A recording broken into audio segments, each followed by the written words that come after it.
Hello, Year Threes. We left on a cliffhanger yesterday with Susie running from the guard. So we're going to find out now if she got away. I'm going to read 2 chapters today as they are really quite short chapters. So chapter 22, Red Alert.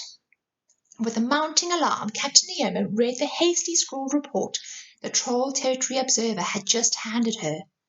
And this is happening right now, she said. The observer, a young troll called Scrunge, according to his name badge, nodded frantically. The human girl was there in the vault 1 second, and the next she was gone, vanished. Neoma folded the paper. Find her, she said. Check the express.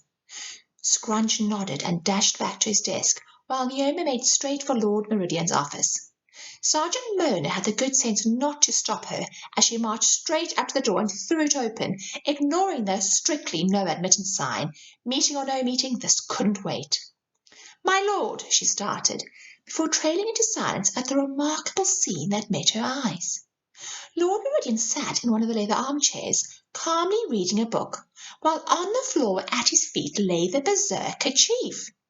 The huge man was curled into a ball, hugging himself and rocking slowly from side to side, whimpering. He started to his feet when he saw Neoma and bared his jagged teeth at her. But then his bottom lip trembled, and to Neoma's amazement, a tear glimmered in his eye. He must have seen her surprise, because he tried to hide his face and shoved her effortlessly aside as he squeezed out through the doorway. The observers all ducked beneath their desk when they saw him coming, but he ignored them and loped hurriedly away towards the exit, his face downcast. "What happened in here?" said Neoma. "Enlightenment, Captain." Lord Meridian put down his book. "The Berserker Chief came here to expand his horizons. It can be an emotional experience." If that answer was intended to put her mind at rest, Neoma thought, it had failed. She had no idea until now that berserkers were even capable of crying, let alone being reduced to quivering wrecks. But there was no time to worry about that now.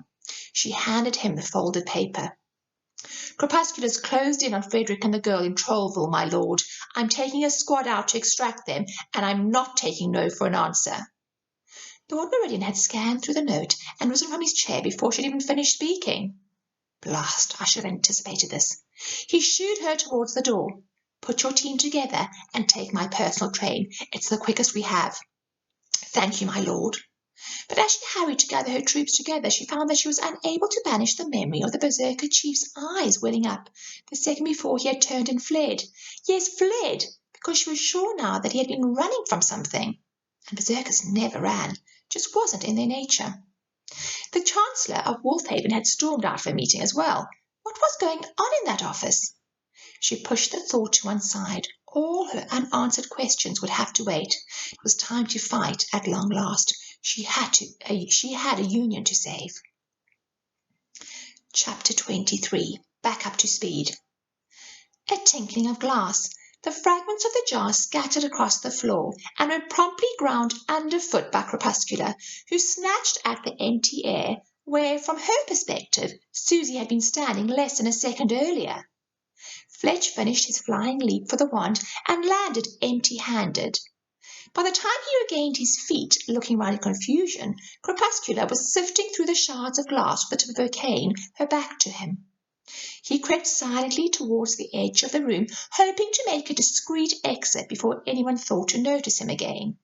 The statue seemed distracted by the girl's vanishing act, and the shadow, well, it was hard to tell, but he'll take his chances. "She's a lucky one," Crepuscular said, picking a shard of glass from the tip of one finger and teasing a drop of blood free. It was dark blue. "She got her time back and used it to make off with my prize. I'd say that she's very lucky indeed. Wouldn't you agree?" Fletch tried to move as silently as possible, lifting each foot carefully and placing it down flat. He had only taken 2 steps when, without looking round, she clicked her fingers and pointed straight at him. "Where do you think you're going?" He started, and then he felt angry with himself for being so easily unsettled. "I'm going to find someone who can sort this mess out," he said, sticking his lower lip out. "And by mess, I mean you."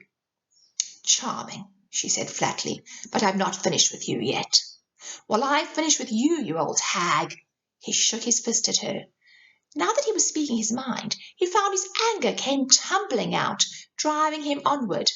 It felt like freedom. I might not have liked that slip of a postmaster match, but I respected him. All he wanted was to follow his dad, and he busted a gut day in and day out. He did not deserve what you did to him. Crepuscular, who had maintained a look of polite patience throughout Fletcher's diatribe, simply nodded and said, "Where has the girl gone?" "How should I know?" he spat. "She just vanished along with my wand. And as long as she's out of your reach, good luck to her." "Let me rephrase the question," said Crepuscular. "She came here on that infernal train of yours. Where is it stationed?" Fletch folded his arms. "Not telling." Crepuscular sucked her breath in through her teeth. Why must people always make this so difficult? She pointed the tip of her cane at Gertrude, who had been kneeling by the spot where Wilmot disappeared, tears silently rolling down her face. Under the cane's influence, Gertrude went rigid and shot 3 meters into the air, where she hung, rotating slowly, her eyes wide with fear and anger. "Tell me where the impossible postal service is," said Crepuscular, "or this dear nurse will suffer some deeply unpleasant experiences." "You wouldn't," Fletch cried, although he already knew that was a lie. He could see it in Crepuscular's face. "Don't dare tell her a thing, Fletch," cried Gertrude. "She killed Wilmot, and I'll let her kill me too before I help her." "That's entirely possible," said Crepuscular, giving her cane a flick and sending Gertrude into a swift triple somersault. "Now be quiet, please. I want to hear what your friend has to tell me." She turned her flinty gaze on Fletch, who swallowed and cursed himself. He already knew he had lost. And we will end there, year threes. I'll see you back tomorrow for chapter 24.